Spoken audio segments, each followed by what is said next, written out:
আপনি কি কখনো ভেবে দেখেছেন সাপের কিন্তু কোনো কান নেই, তবুও সে আল্লাহর দেয়া ইউনিক ফিচারের মাধ্যমে শুনতে পায়। সাধারণত মানুষের কানের তিনটি অংশ হয়: বাইরের দৃশ্যমান অংশ, মধ্যম অংশ এবং একটি অভ্যন্তরীণ অংশ। যে কোনো শব্দ বাতাসে তরঙ্গ সৃষ্টি করে।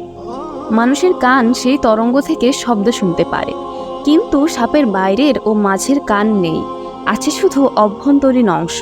সেজন্য সাপ বাতাসে ভেসে আসা শব্দ তরঙ্গ শুনতে পারে না। সাপ মূলত মাটির কম্পন থেকে শব্দ শুনে থাকে। সমস্ত বিপদ আপদ এবং শিকারীকে শনাক্ত করতে পারে শুধুমাত্র এই অভ্যন্তরীণ শক্তি দিয়েই। সুবহানাল্লাহ, আল্লাহ তাআলার এটি এক আশ্চর্য সৃষ্টি। তিনি বহু জীবজন্তু সৃষ্টি করেছে কান রেখেই। তিনি এই সাপের মাধ্যমে মানবজাতিকে বোঝায় আল্লাহ তাআলা ইচ্ছা করলে কি না সৃষ্টি করতে পারে।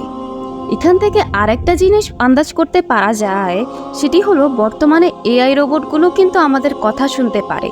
তাদেরও কিন্তু কান নেই, তারাও এমন একটা সাপের মতো অভ্যন্তরীণ প্রসেসিংয়ের মাধ্যমে কথাগুলো শুনে। এর অর্থ কি দাঁড়ালো? আমরা কোনো কিছুই অথেন্টিক বা ইউনিক তৈরি করতে পারি না। আল্লাহ তাআলারই সমস্ত মাখলুকাতের সৃষ্টির ও তাদের কনসেপ্ট ব্যবহার করেই, তারই সৃষ্টি থেকেই আমরা চিন্তাধারা নিয়ে আমাদের সৃষ্টিকে রূপান্তর করি। এজন্যই স্রষ্টা আল্লাহ তাআলা সর্বমহান। হাদিস এবং ইসলামিক দর্শন থেকে এটাও বোঝা যায় আল্লাহ 18,000 মাখলুকাত বা তারও বেশি প্রজাতি সৃষ্টি করেছেন। বায়োলজিতে যেটাকে বলা হয় অ্যানিমাল কিংডম। ভাবুন, আরও কত প্রজাতি রয়েছে যাদেরকে আমরা এখনো হয়তো দেখতেই পারিনি।